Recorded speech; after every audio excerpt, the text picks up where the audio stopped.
suscríbete al canal. Deja un like, comenta y comparte. Recuerdo el olor de la madera húmeda y el frío que se colaba por las paredes cuando llegamos por primera vez a aquel terreno vacío. Yo tenía 32 años, 2 hijos pequeños y un marido con más sueños que dinero. Algún día esta será nuestra casa, decía él, aunque en ese momento apenas teníamos 2 paredes levantadas y un techo improvisado que amenazaba con caerse si el viento soplaba un poco más fuerte. Aún así, cada rincón de ese lugar fue construido con nuestras manos. Yo aprendí a mezclar cemento, a cargar ladrillos, a lijar portas y hasta a instalar ventanas. No porque fuera mi destino aprender ese tipo de cosas, sino porque no teníamos otra opción. La casa era nuestra esperanza, y cada piedra que colocábamos era una promesa de que la vida podía mejorar. Durante años, esa casa se transformó en o punto central de mi familia. Allí mis hijos dieron sus primeros pasos. Allí celebramos cumpleaños. Allí velamos a mi marido cuando la vida decidió llevárselo antes de tiempo. Allí enseñé a mis nietos a escribir su nombre, a hacer galletas, a soplar velitas sin quemarse. Era mi mundo, y yo era el suyo. Pero con el tiempo, todo mudó. Mis hijos crecieron, se casaron, tuvieron sus propias preocupaciones, sus vidas, sus derrotas. Nada de eso me sorprendió. Es ley de vida que los hijos tomen su propio camino. Lo que sí me sorprendió fue la forma en que, poco a poco, comenzaron a distanciarse de mí. Al principio fueron excusas simples. Mamá, hoy no puedo visitarte. Te llamo mañana. Estoy muy ocupada. Después arreglamos eso. No te preocupes. Y yo, como siempre, esperaba. Esperaba llamada. Esperaba visita. Esperaba cariño. Con los años, la casa que alguna vez estuvo llena de risas y ruidos empezó a convertirse en un museo silencioso. Los pasos que antes corrían por el pasillo se transformaron en ecos distantes en mi memoria. Las sillas vacías en la mesa del comedor se volvieron compañeras constantes. Y aunque yo intentaba ocuparme con pequeñas cosas, cuidar las plantas, escribir cartas que nunca enviaba, ordenar cajones ya ordenados, sabía que estaba empezando a quedarme sola. A los 78 años, mi salud comenzó a deteriorarse. Primero fue el corazón, luego los huesos, luego esa sensación constante de cansancio que se me adhería como una sombra. Pero aún así, nunca quise irme de mi casa. No había lugar más seguro para mí que aquel que había construido piedra por piedra. Mis hijos no pensaban lo mismo. Todo empezó con conversaciones disfrazadas de preocupación. «Mamá, esta casa es demasiado grande para ti», dijo un día mi hija mayor, Clara, mientras recorría la sala como si fuera una agente inmobiliaria, evaluando el lugar. «No puedes seguir aquí sola». «Pero no estoy sola», respondí con una sonrisa. «Tengo mis recuerdos». Ella suspiró. Ese suspiro que siempre usaba cuando quería decirme algo sin parecer cruel. «No puedes vivir de recuerdos». Luego vino mi hijo, Gabriel, con un tono más directo. «Mamá, ya es hora de que pienses en un lugar donde te cuiden de verdad. Un asilo sería lo mejor. Allí tendrás gente, actividades. No puedes seguir encerrada aquí. Encerrada». Así describieron la casa que yo había construido con mis propias manos. No presté atención al principio. Nunca imaginé que llegarían tan lejos. Pero ellos ya tenían un plan. Uno que discutieron sin mi presencia, como si yo fuera una carga, y no la mujer que les dio la vida. Un día Clara llegó con pasteles, sonrisas y un brillo extraño en los ojos. «Mamá, necesitamos que firmes unos papeles», dijo, mientras colocaba frente a mí un documento cuya letra era tan pequeña que ni mis lentes podían descifrarla. «Son cosas sobre la casa, para arreglar cuestiones de mantenimiento, luz, impuestos. Nada grave». Confié. Ese fue mi error. Firmé sin sospechar que en realidad Estaba autorizando a mis propios hijos a tomar control total de la casa. No lo descubrí hasta semanas después, cuando Gabriel llegó acompañado de un hombre gordo, de bigote grueso y gesto impaciente. «Señora, venimos a retirar sus pertenencias», dijo el hombre. «La mudanza está pagada por sus hijos». «¿Mudanza?», pregunté confundida. «¿A dónde?».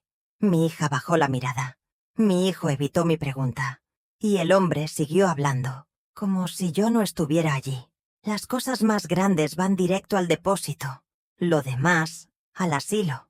La palabra asilo cayó sobre mí como un ladrillo. El aire se me escapó del pecho. Sentí que el mundo giraba, pero no de dolor físico, sino de traición. Intenté protestar, pero mis hijos ya habían decidido todo.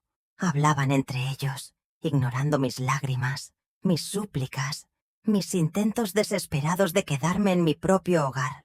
«Es por tu bien», dijo Clara, tocándome el hombro sin mirarme a los ojos. «Por mi bien. Siempre es por tu bien cuando alguien está a punto de destruirte». Esa misma tarde me llevaron. Metieron mis cosas en cajas sin cuidado, sin respeto, sin cariño. Y mientras el camión se alejaba, dejé de ver mi casa a través de la ventana del vehículo, para observarla a través de mi memoria, que era lo único que me quedaba. Pero ese día, mientras lloraba en silencio, recordé algo que mis hijos no sabían. El testamento original, el verdadero, aquel que todos creyeron destruido, seguía exactamente donde lo escondí hace 40 años, y el destino, aunque tarde, siempre cobra. El asilo olía a desinfectante barato mezclado con sopa fría. Ese era el aroma que me recibió cuando cruzamos la entrada, sostenida por un enfermero joven que me trataba como si fuera de cristal.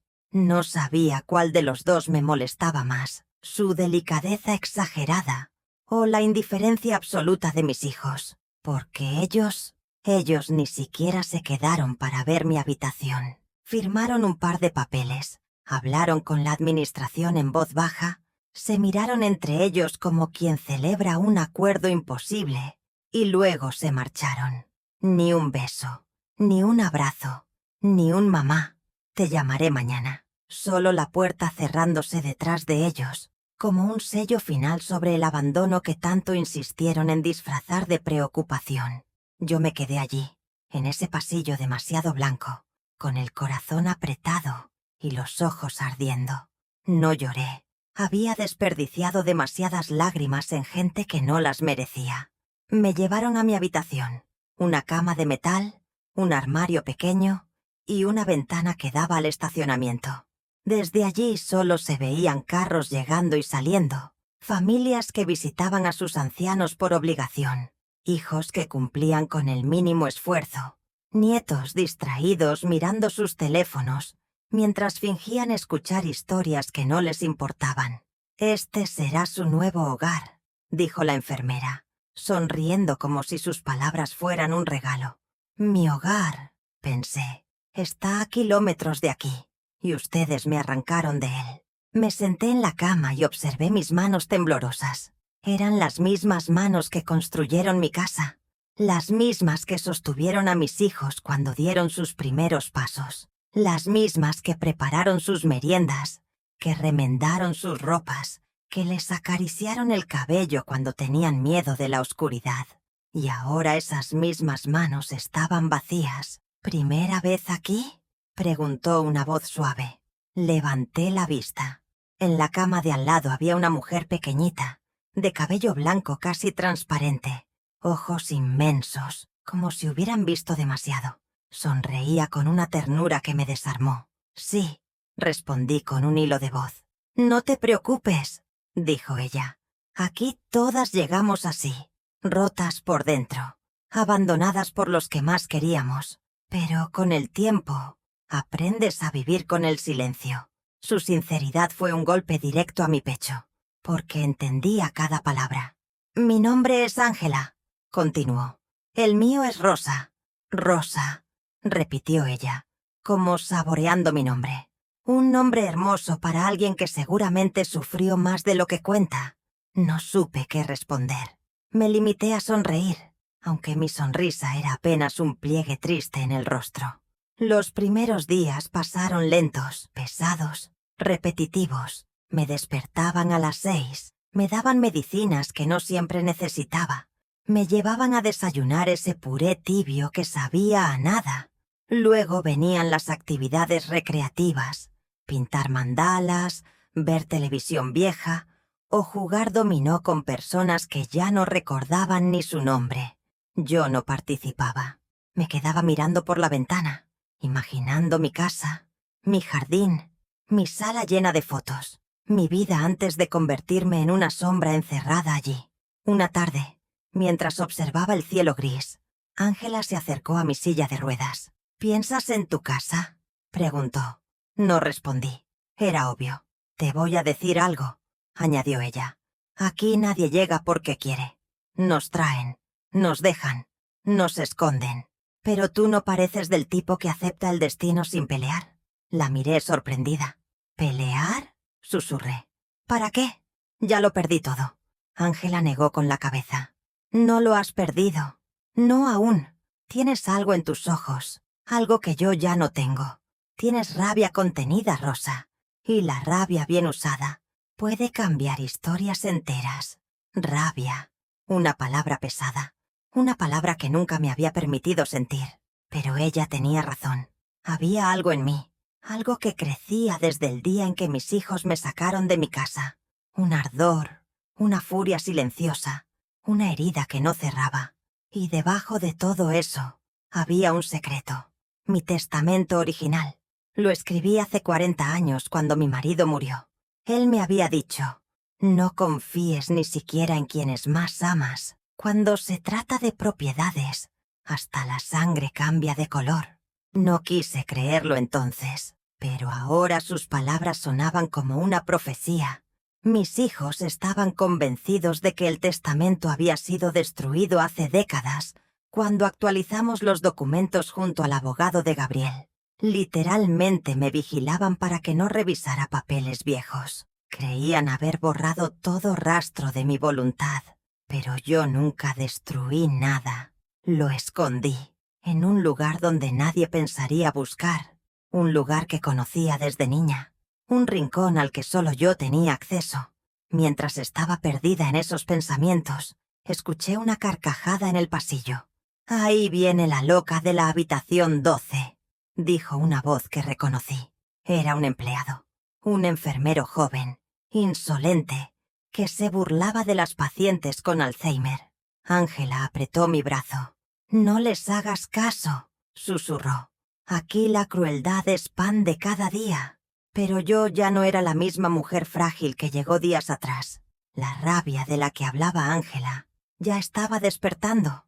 Esa noche no pude dormir.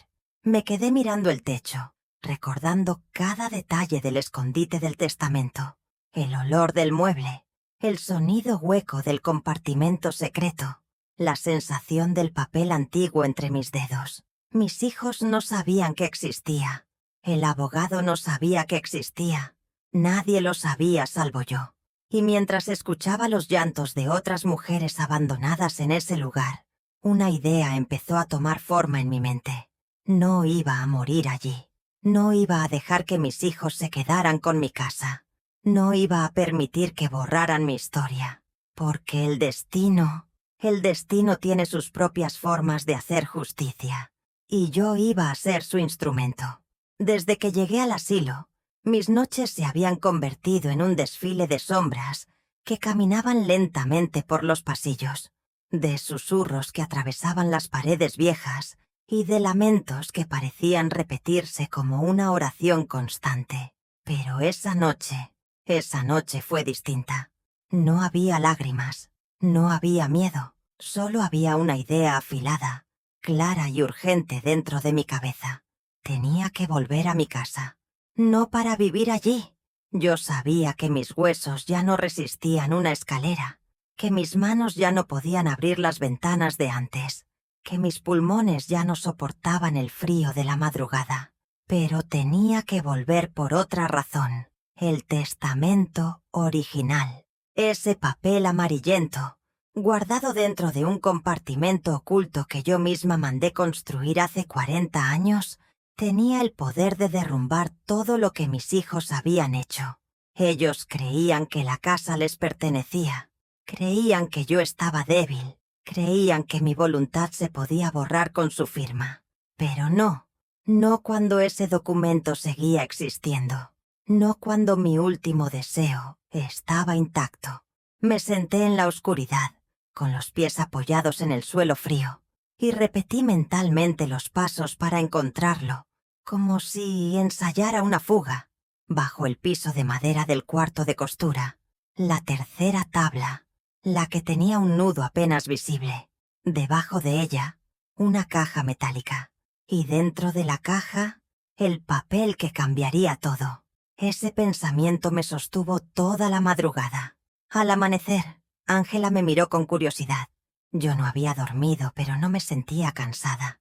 «¿Estás distinta?», preguntó, entornando los ojos. «Estoy despierta», le respondí.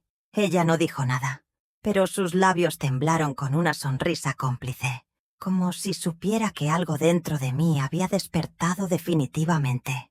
Durante el desayuno, mientras las demás mujeres comían en silencio y las cuidadoras hablaban entre ellas como si fuéramos muebles viejos, empecé a observar al personal del asilo. Necesitaba entender cómo funcionaba aquel lugar si quería salir de allí sin que me detuvieran. La puerta principal estaba siempre custodiada por un hombre corpulento, aburrido y con poco interés en lo que pasaba. Los pasillos eran vigilados por cámaras, pero muchas estaban mal orientadas o tenían puntos ciegos. El cambio de turno era a las 6 de la tarde. Durante 10 minutos, el caos reinaba. Era suficiente. Lo sabía. Lo único que no tenía era un cómplice. Pero entonces ocurrió algo inesperado. A media mañana, una de las enfermeras, una muchacha muy joven, de ojos cansados y piel llena de lunares, se acercó a mí sin que nadie lo notara. Dejó mi bandeja de jugo sobre la mesa y murmuró: «Su familia llamó». Sentí un escalofrío. ¿Qué dijeron? Ella tragó saliva, incómoda. «Preguntaron si usted ya había firmado la autorización para transferir sus cuentas bancarias». Mi cuerpo se endureció. «¿Qué cuentas?», pregunté, aunque ya lo intuía. «Todas», susurró. «Dijeron que usted no está en condiciones de administrar su dinero, que quieren protegerla. El director del asilo está colaborando». La bandeja tembló en mis manos. Mis hijos no habían terminado de arrebatarme cosas. Querían más. Querían todo. La muchacha me miró con pena. «Mi abuela pasó por lo mismo», añadió. «Yo sé cómo terminan estas historias». Antes de irse murmuró algo que me hizo contener el aliento. «Si usted necesita hablar con alguien o salir a tomar aire al patio trasero, yo puedo distraer a la supervisora un momento. Solo no me meta en problemas, por favor». Y se alejó sin esperar respuesta. La esperanza regresó a mí como una llama encendida en un cuarto oscuro. Esa tarde, durante la hora del paseo, la muchacha no sabía su nombre, pero sus ojos decían más que cualquier presentación. Se acercó a Ángela y a mí en el jardín. «5 minutos», dijo en voz baja. «No más», mientras la supervisora discutía con otra empleada por un inventario mal hecho. Aproveché para acercarme al extremo del patio, donde el cerco de metal daba a una calle lateral. No era alto, pero tampoco bajo. Con mi edad no podría escalarlo, pero podía ver lo que había del otro lado. Un camino de tierra, un muro con una puerta vieja, y más allá, la libertad. Ángela se acercó despacio. «No vas a poder hacerlo sola», me dijo. Tenía razón. No tenía fuerza, ni velocidad, ni juventud, pero tenía algo más poderoso que todo eso. La certeza de que era ahora o nunca. «¿Por qué me estás ayudando?», le pregunté. Ángela sonrió, aunque sus ojos se llenaron de lágrimas. «Porque si tuviera una última oportunidad, haría cualquier cosa por volver a la casa que me robaron. La tuya aún puede ser recuperada, Rosa. La mía ya no existe. Pero tú todavía tienes una historia que defender. Sus palabras me quebraron. Ese día, cuando regresamos a la habitación, Ángela me tomó las manos. Escúchame, dijo con voz temblorosa. No necesitas fuerza para cambiar tu destino. Solo necesitas un poco de valor. Y alguien que te sostenga mientras lo intentas. ¿Serás tú quien me sostenga? Susurré. Hasta donde pueda, respondió con una ternura antigua. No te dejaré caer. Durante la cena, la joven enfermera volvió a acercarse. Esta vez, sus palabras fueron claras. Si realmente quiere irse, mañana habrá un apagón de sistemas. Cambiarán las baterías del generador. Entre las 6 y las 6:10 de la tarde, las cámaras estarán fuera de servicio. Se me detuvo el corazón. El destino estaba hablando, no gritando, sino susurrando. Es ahora. Esa noche, mientras todas dormían, abrí el cajón junto a mi cama. Allí guardaba una vieja fotografía de mi casa, tomada cuando mis hijos eran niños. Me quedé mirándola durante horas, sintiendo que la distancia entre ese momento y mi realidad actual era un abismo, pero también sentí algo más: determinación. El testamento no podía quedarse allí enterrado bajo las tablas. Yo no podía quedarme encerrada en ese asilo. La justicia del destino estaba en movimiento, y yo iba a caminar con ella. El plan ya estaba decidido. Lo único que quedaba era ejecutarlo. El día de la fuga amaneció gris, como si el cielo supiera lo que estaba a punto de ocurrir. Las nubes pesadas se movían lentamente, y una llovizna fina golpeaba la ventana con un ritmo casi hipnótico. No dormí ni un minuto. Me pasé toda la noche sentada, con las manos juntas, recordando cada paso que debía dar, cada esquina que debía evitar, cada segundo que podría significar la diferencia entre la libertad y un encierro aún más severo. A las 5:30 de la tarde, el asilo comenzó a moverse con el caos previo al cambio de turno. Las enfermeras caminaban apuradas, recogiendo bandejas, revisando archivos, cerrando puertas. El sonido metálico de los carros de medicación resonaba por todo el pasillo. Ángela me miró desde su cama. No dijo nada, solo asintió lentamente. Yo respiré hondo. La joven enfermera, esa muchacha delgada con ojos tristes, entró a nuestro cuarto justo a las 5:45. Cerró la puerta sin hacer ruido. «Es ahora», susurró. «El generador ya está apagado. En 5 minutos las cámaras caerán». Mi corazón golpeó fuerte, como si quisiera escapar antes que yo. «¿Estás segura?», pregunté, aunque mi decisión ya estaba tomada. Ella asintió. «Yo cubriré el pasillo. Cuando escuche la alarma de la cocina, sabrá que las cámaras están fuera. Tendrá 10 minutos antes de que intenten reiniciarlas. 10 minutos. 10 minutos para salir de un edificio diseñado para que nadie saliera sin permiso». Me levanté despacio. Mis piernas temblaban, pero no de miedo, de anticipación. La enfermera tomó mi mano. «Mi nombre es Laura», dijo por primera vez, por si no la vuelvo a ver. No pude evitar sonreír. «Gracias, Laura. Nadie debería vivir encerrado contra su voluntad». Ella apretó mis dedos y salió sin mirar atrás. Cuando la puerta se cerró, Ángela se incorporó con esfuerzo. «Yo te acompañaría», murmuró, «pero mis piernas ya no responden. Solo prometo que, si algún día preguntan por ti, diré que te fuiste con la dignidad que te robaron». Me acerqué y la abracé. Su cuerpo era pequeño, frágil, pero su fuerza interior, esa era inmensa. «Volveré», le dije sin pensarlo. «No dejaré que te consuman aquí». Ángela sonrió con un brillo húmedo en los ojos. «No te pido que vuelvas, Rosa. Te pido que recuperes tu historia, que recuperes tu nombre». Entonces, una alarma aguda sonó en la distancia. La alarma de la cocina. Era la señal. Me dirigí hacia la puerta, pero justo antes de abrirla, Ángela dijo mi nombre. «Rosa, no mires atrás». «Nunca». No respondí. Solo salí. El pasillo estaba casi vacío. Las luces parpadeaban, como si el asilo mismo estuviera respirando con dificultad. Respiré hondo y avancé con pasos cortos, pero seguros hasta la esquina donde empezaba la zona menos vigilada. Laura estaba allí, fingiendo revisar un carrito de suministros. Cuando me vio, inclinó la cabeza hacia la puerta trasera del edificio. «Siga recto», susurró sin mirarme. «Cuando pase la lavandería, habrá un portón oxidado. Estará entreabierto». Yo asentí y me lancé. Cada paso retumbaba en mis oídos como un tambor. Cada sombra parecía mirarme. Cada ruido, un carrito, una voz, un teléfono sonando, me hacía contener el aliento. Pasé frente a la lavandería, donde 2 empleados discutían por un uniforme extraviado, y ni siquiera notaron mi presencia. Agradecí al destino por ese pequeño milagro. Finalmente llegué al portón metálico. Estaba abierto solo lo suficiente para que una persona delgada pudiera pasar de lado. Me acerqué. Tocarlo fue como tocar hielo. Lo empujé con cuidado para no hacer ruido, y salí al pasillo exterior.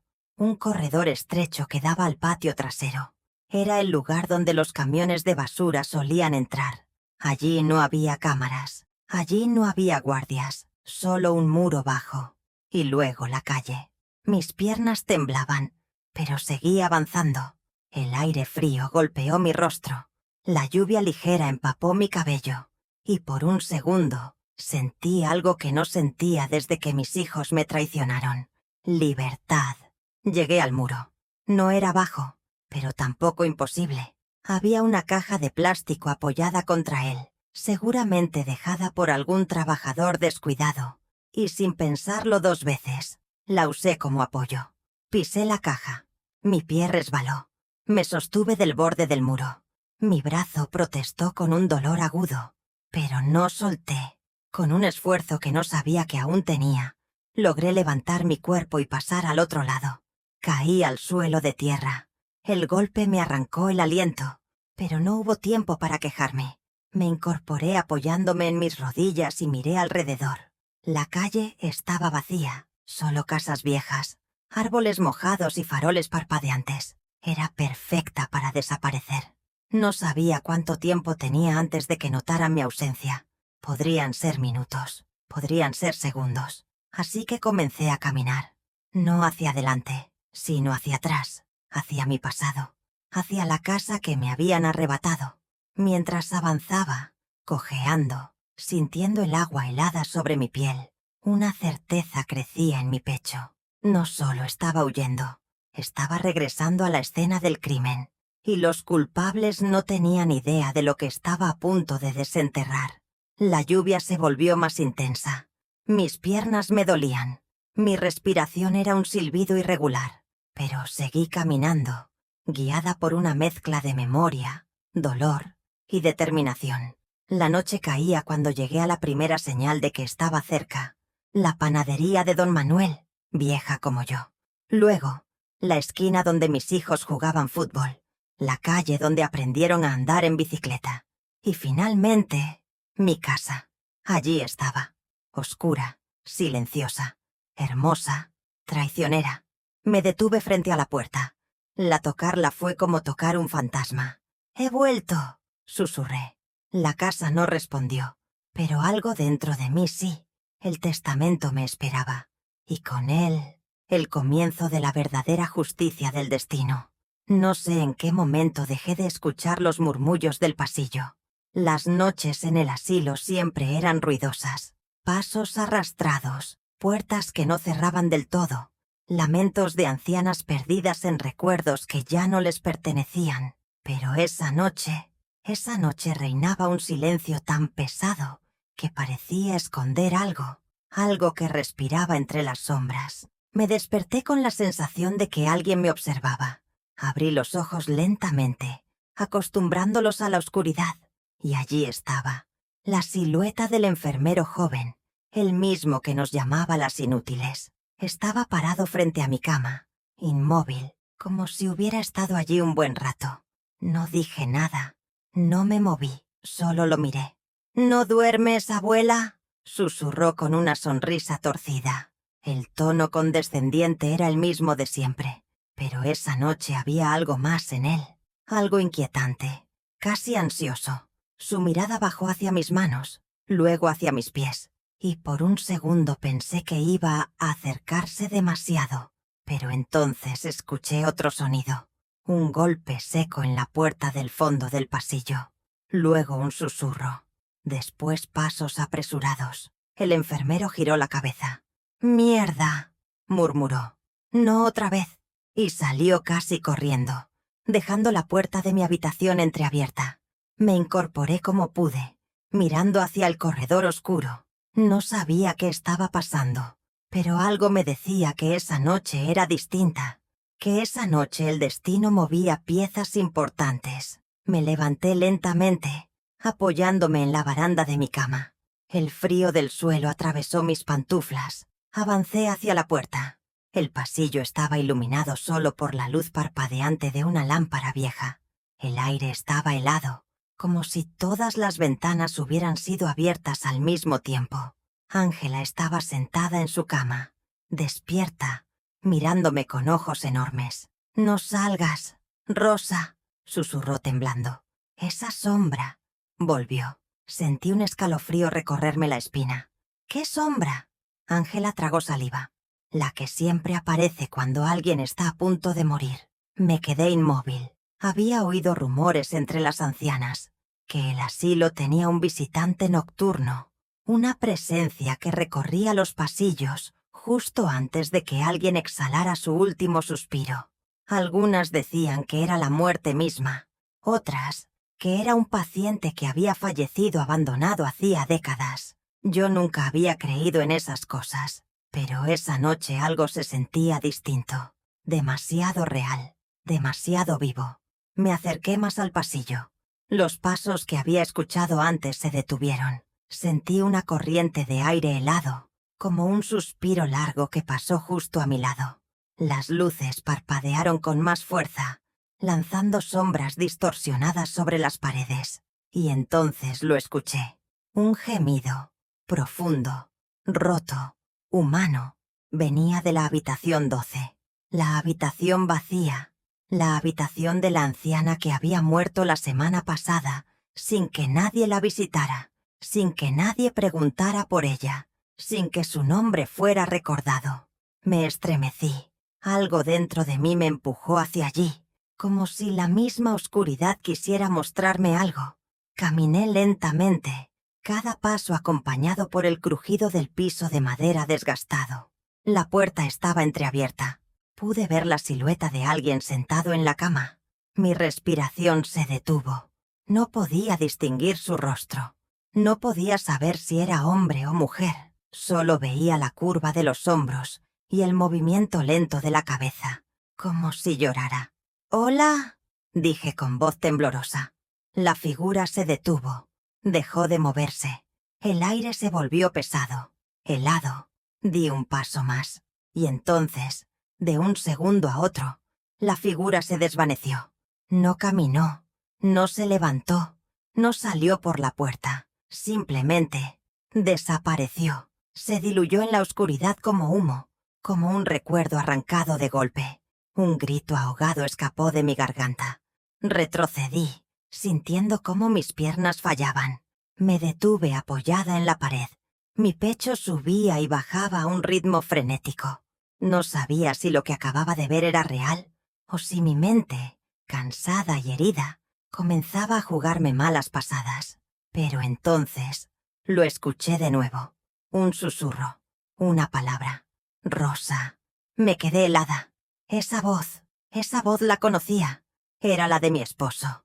La misma voz que me había dicho hace 40 años que protegiera mis bienes, que nadie era completamente digno de confianza. La misma voz que escuché la noche en que murió, sujetando mi mano con fuerza. Un nudo se formó en mi garganta. «Héctor». El susurro volvió, esta vez más débil, casi como un hilo de aire. «No te rindas». Y luego el silencio. Sentí las lágrimas escurrirse por mis mejillas. No sabía si estaba viviendo una revelación, un recuerdo o una alucinación producto de la soledad. Pero esas palabras... ¡oh! Esas palabras despertaron algo dentro de mí que creía muerto. La fuerza, la decisión, la certeza. No iba a quedarme en ese asilo esperando que mis hijos reclamaran mi casa. No iba a permitir que destruyeran lo que Héctor y yo construimos con tanto sacrificio. Iba a salir de allí. Iba a recuperar mi vida. Y ibas a hacer justicia, aunque fuera lo último que hiciera. Volví a mi habitación tambaleando. Ángela me miró con los ojos desorbitados. «¿Lo viste, verdad?» Asentí, temblando. Ella suspiró. «Dicen que esa sombra solo aparece frente a quien tiene un destino pendiente. Algo importante. Algo que debe cumplirse antes de morir». Me senté en mi cama, aún agitada. «No voy a morir aquí», murmuré. Ángela esbozó una sonrisa pequeña, débil, pero llena de complicidad. «Entonces debemos empezar mañana». ¿Empezar qué? A planear tu escape, Rosa. Mi corazón dio un salto. ¿Mi escape? Sí, respondió ella. Nadie merece morir en este lugar, mucho menos tú. Miré mis manos. Temblaban, pero no por miedo, sino por adrenalina. Por primera vez en meses sentí que estaba viva, que tenía un propósito, que no era una anciana inútil esperando su final. Me acosté despacio, mirando el techo, sintiendo la sombra que aún parecía rondar el pasillo. «No te rindas», repetí en un susurro. Y esa noche, por primera vez desde que llegué al asilo, sonreí. Dormí poco esa noche. No por miedo, sino por la extraña sensación de estar despertando de un letargo que había durado demasiado tiempo. Cada palabra, cada sombra, cada susurro de esa noche había abierto un hueco dentro de mí. Un hueco por donde se colaba, intensa, una voluntad que yo creía extinguida. Cuando amaneció, Ángela ya estaba sentada al borde de su cama, esperándome. «¿Lista?», preguntó sin siquiera saludar. Su determinación me sorprendió. Había vivido tantos años apagada, resignada, que la veía como una mujer frágil. Pero ahora, bajo la luz tenue del amanecer, parecía otra persona, una estratega, una sobreviviente, una anciana que conocía los rincones del asilo, como un zorro conoce su madriguera. «Lista», respondí, aunque mi voz temblaba un poco. «Bien», dijo ella. «Tenemos que hacerlo con calma, sin desesperarnos. El asilo parece un lugar simple, pero tiene ojos por todas partes. Y los que mandan aquí no quieren que nadie salga sin permiso». Se refería a la directora, una mujer rígida, calculadora, obsesionada con los horarios y la apariencia de perfecto cuidado para los visitantes. Y detrás de ella, los enfermeros jóvenes que se comportaban como guardias, no como cuidadores. Ángela respiró hondo. «Primero», comenzó, «tenemos que estudiar los horarios. Nadie vigila por las mañanas entre las 6:20 y las 6:35. Es cuando cambian de turno y el pasillo queda vacío. Pero no podemos aprovecharlo todavía, porque necesitarás tus cosas». «¿Mis cosas?», pregunté. «Sí, Rosa. Tus documentos. Si quieres recuperar tu vida, tendrás que volver a tu casa. Y para eso necesitas identificación. Tu bolso, tu cartera, todo está guardado en el cuarto de objetos personales». Ese cuarto era un pequeño infierno. Las ancianas no podían entrar. Los empleados guardaban allí todo lo que consideraban peligroso, incluso cepillos con mangos largos o bufandas. El lugar estaba bajo llave, siempre custodiado, siempre fuera de nuestro alcance. «No podremos entrar», dije bajando la mirada. Ángela sonrió con astucia. «Ah, pero yo conozco a alguien que sí puede». Se levantó lentamente y me hizo un gesto para que la siguiera. Caminamos por el pasillo, disimulando, y entramos en la sala de actividades. Allí, sentada junto a una mesa llena de piezas de rompecabezas, estaba Marta. Marta era diminuta, silenciosa, con el cabello recogido en un moño desordenado. A simple vista parecía perdida en su propio mundo. Pero Ángela me había contado una verdad sorprendente. Marta conocía el asilo como nadie. Sabía dónde guardaban las llaves. Sabía cuáles cámaras estaban dañadas. Sabía cuáles enfermeros eran corruptos. Sabía qué puertas no cerraban del todo. Verla allí, moviendo una pieza de rompecabezas sin mirarla realmente, era casi triste, pero Ángela se inclinó y le habló al oído. «Marta, necesitamos entrar al cuarto de almacenamiento», dijo en voz baja. Marta parpadeó. Luego giró la cabeza hacia mí, como si intentara medir algo en mi rostro. «¿Es ella?», preguntó con una voz casi infantil. «Sí», respondió Ángela con solemnidad. «Ella es la que quiere volver a casa». Marta suspiró. Algo en su mirada se iluminó. «Volver a casa», repitió con nostalgia. «Yo también quería». Y sin decir más, se levantó y caminó hacia la puerta como si supiera exactamente lo que debía hacer. El plan empezaba. Mientras avanzábamos sigilosamente por el pasillo, observé cómo las demás ancianas seguían sus rutinas automáticas. Unas dormían en sillones, otras tejían sin coordinar, otras simplemente miraban al vacío. Esas mujeres tenían historias, familias, vidas completas. Y sin embargo estaban ahí, arrinconadas, como objetos viejos que nadie quería. Me pregunté cuántas, además de mí, habían intentado escapar, cuántas habían desistido, cuántas habían muerto sin volver a ver su hogar. El cuarto de almacenamiento estaba al final del pasillo principal, junto a la oficina de la directora. En la puerta había una cámara de seguridad, pero Marta tenía un don. «La cámara no funciona desde hace meses», murmuró. «Nadie lo nota porque siempre miran la pantalla equivocada». El corazón me latía tan fuerte que temía que se oyera desde afuera. Marta revisó la puerta. Sus dedos, aunque torpes por la edad, se movían con una precisión increíble. Sacó un pequeño objeto metálico del bolsillo.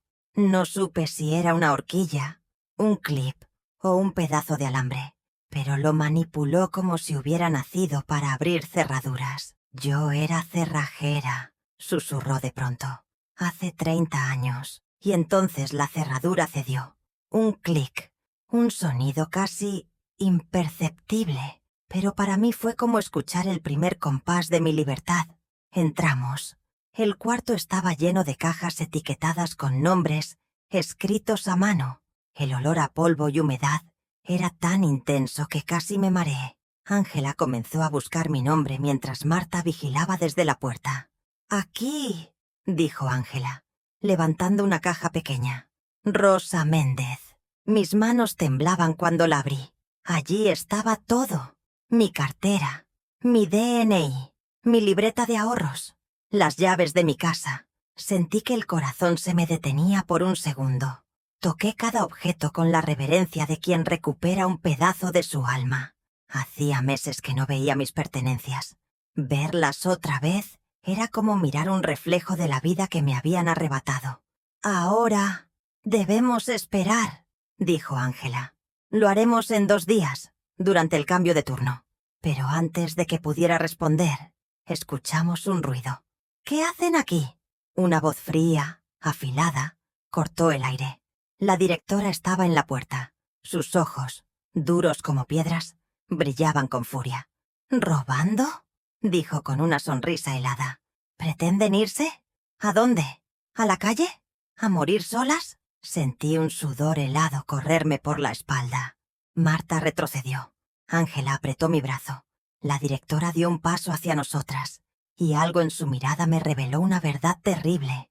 Ella sabía, siempre había sabido, que este asilo no era un refugio, sino una tumba lenta. «Se acabaron los juegos», dijo ella. «Esta vez, Rosa, no vas a llegar muy lejos». Pero entonces, detrás de ella, una sombra pasó, una sombra igual a la de aquella noche.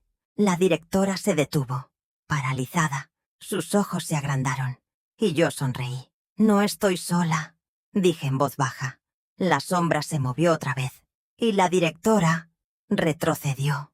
La directora retrocedió 2 pasos, como si algo invisible la hubiera empujado hacia atrás. Su rostro, normalmente imperturbable, se deformó en una mueca de terror puro. Era la primera vez que la veía así, vulnerable, desarmada, pequeña.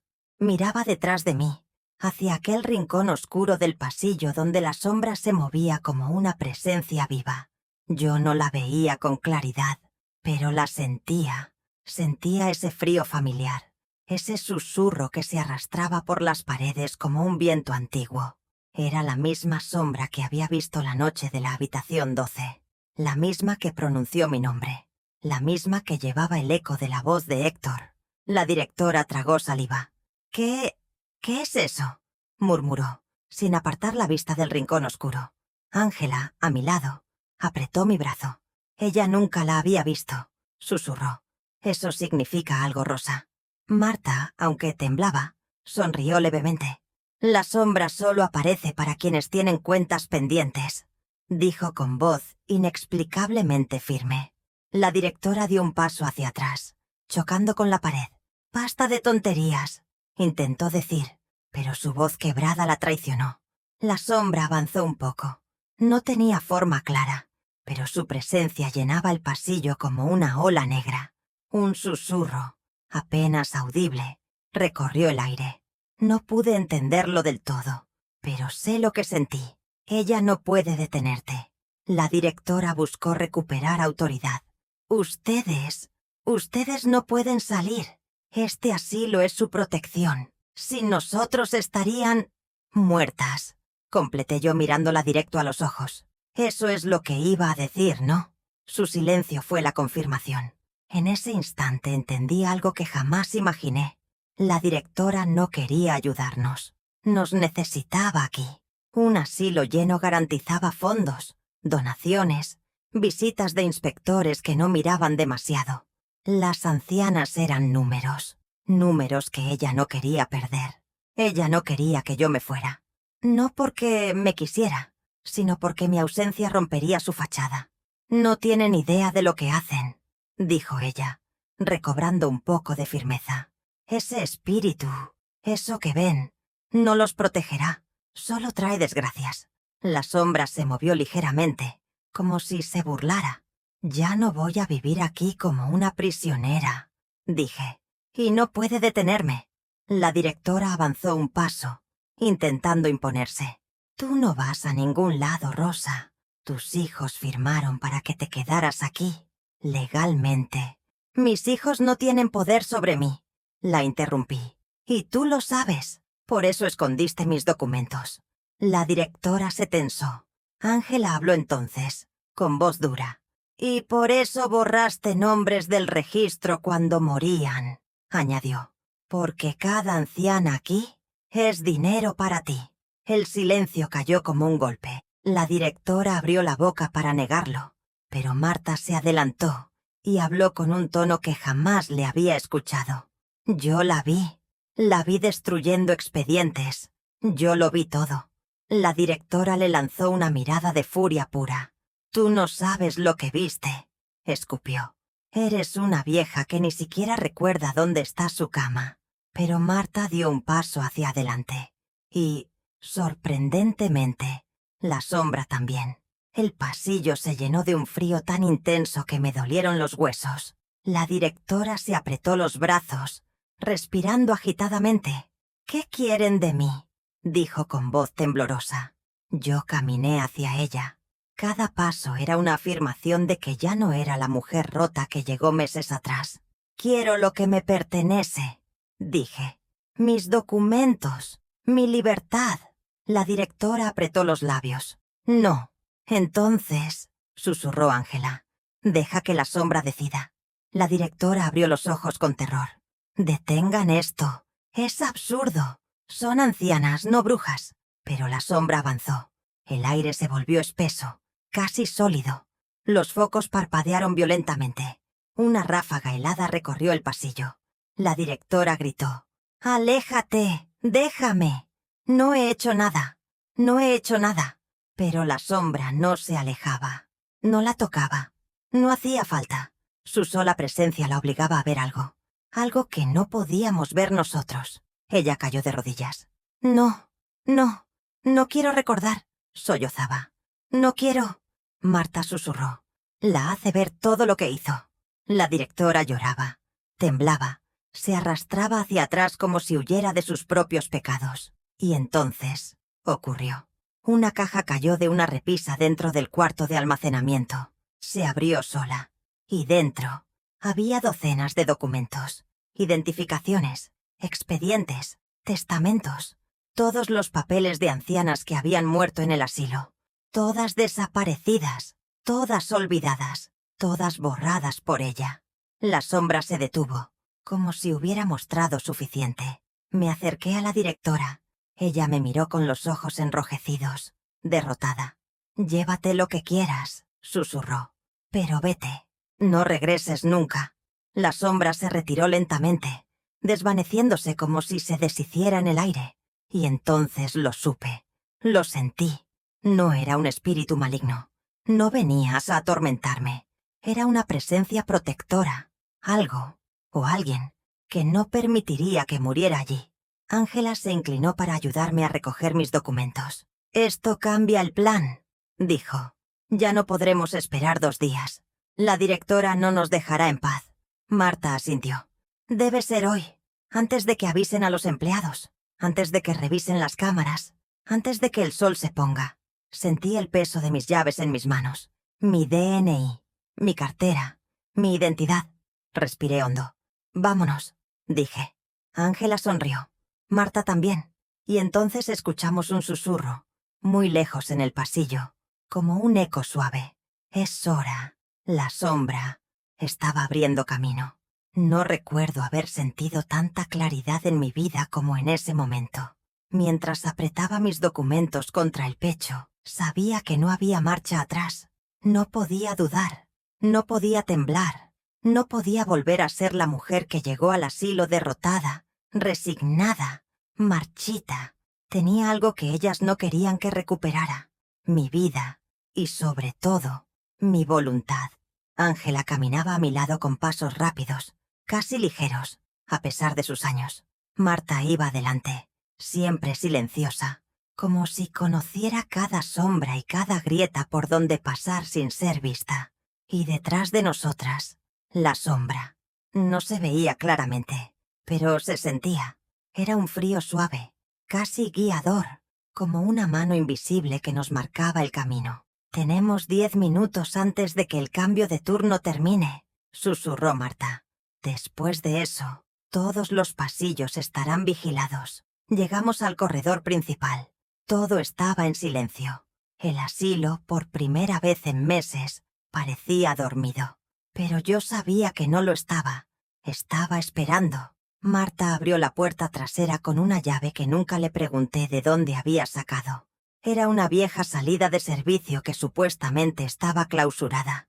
Pero, como todo en ese lugar, solo estaba clausurada para las ancianas. El olor del aire exterior me golpeó con tanta fuerza que casi lloré.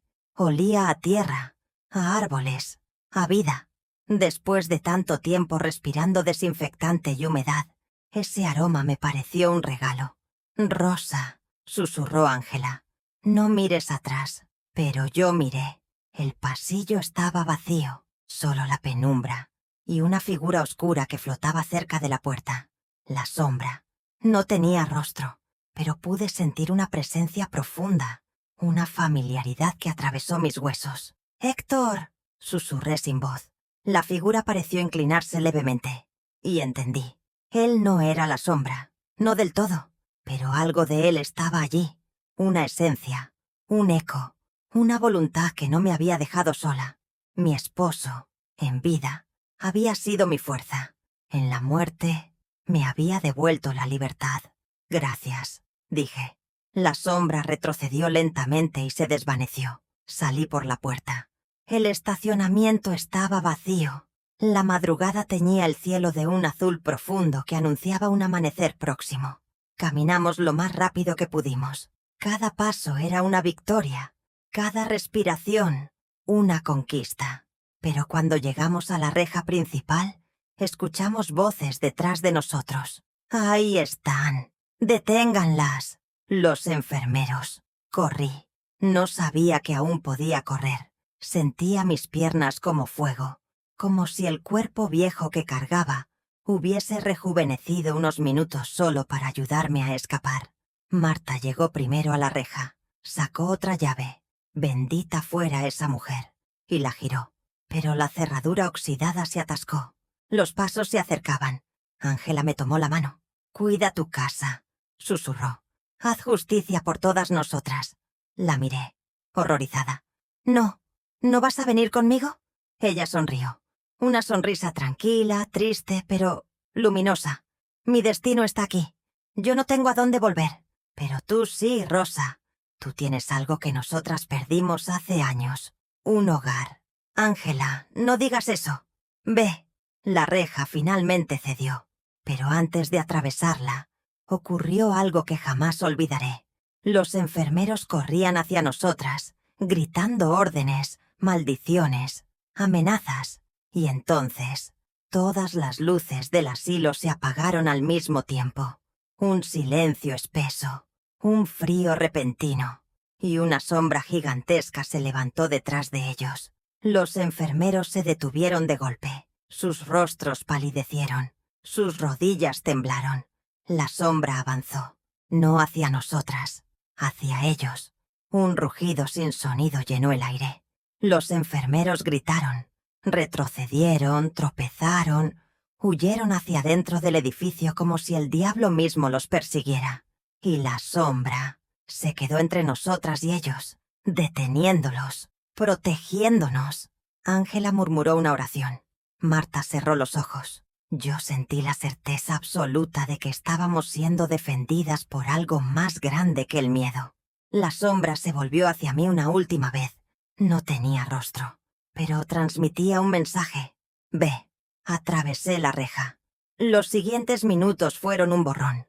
Caminamos por la calle vacía, subimos una cuesta, doblamos en una esquina.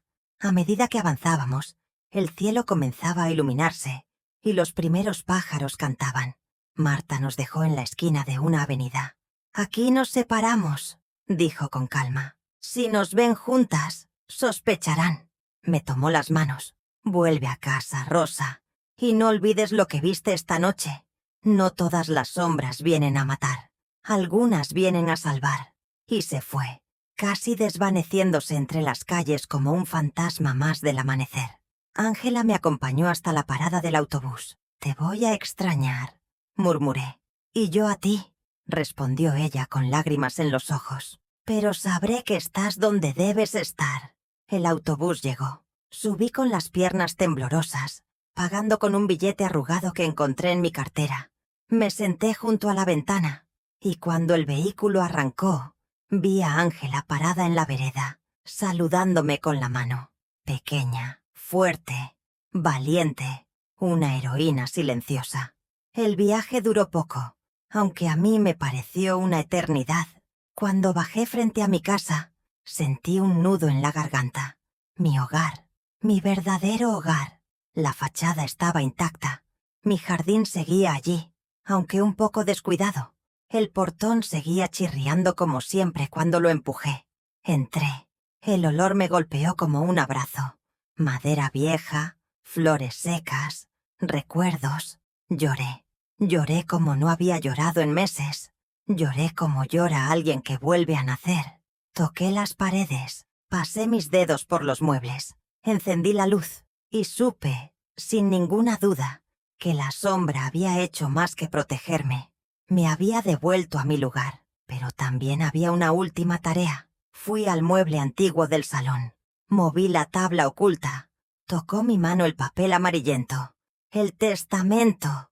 El verdadero. El que mis hijos nunca encontraron. Lo abracé con fuerza. Ahora sí, susurré. La justicia del destino acaba de comenzar. Y en la esquina de la habitación, por un instante, creí ver a Héctor sonriendo. Suscríbete al canal. Deja un like, comenta y comparte.